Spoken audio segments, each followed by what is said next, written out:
I love fall. I love it. I love October. I love this time of the year. This is my favorite time of the year. And especially this time when summer's fading into fall. I love it. I love it. There is one of my favorite writers is a guy named Ray Bradbury. Any Ray Bradbury friends? Okay. Ray Bradbury wrote 2 books that I have read. He probably wrote others, but he wrote 2 books that I have read about this time. One of them is called Dandelion Wine. And it's about this magical summer from his childhood, fictionalized, but when summer is fading into autumn. And it's this amazing book of all, basically short stories that are all connected.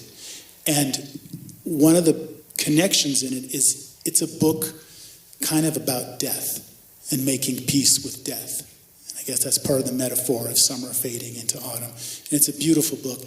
And as a kid, I was a really good reader, so my teachers were always teaching me, pushing me to read harder and harder books. And this was one, they pushed me to read it, and I could read it, but it was just too heavy for me to understand. And I became a book carrier instead of a book reader. I carried around this book, but I didn't really read it because I didn't really understand it. Recently, I'm kind of on this mission to find all these books that I couldn't finish reading as a kid, and I read it recently, and it's amazing, but it's not really a kid's book.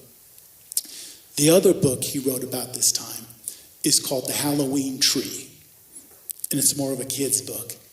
And it's this amazing story. I don't know if you could write a kid's book like this today. It's this amazing story about this group of kids on Halloween, and one of their friends is really sick, and they can't find him, and everywhere they look for him, they keep seeing glimpses of him, but they can't get to him. They can never get to him. And they go out to this old spooky house, and there's this very strange guy who comes out of the house. And they're kind of scared of him, but he's pretty cool. And he says, hey, guys, I'm going to teach you what Halloween's really about. Now, you probably shouldn't say yes to that in real life, but it's fiction, right? Like this. So he takes them on this trip where they fly all over the world, and they travel through time, and he teaches them about Halloween. And everywhere they go, they keep seeing glimpses of their friend, but they can never get to him. And then at the end of the journey, he says, okay, kids, time to stop playing around. Here's the deal.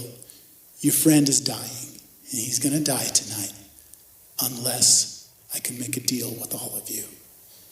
If every one of you agrees to give me 1 year of your life, I'll let him live. And I'm not joking around, I mean it. 1 year before you're supposed to die, you're going to die if you agree to this. And they all talk it over, and they agree to do it. It's like, great, cool, but I'm not joking around. You're going to see me 1 year earlier.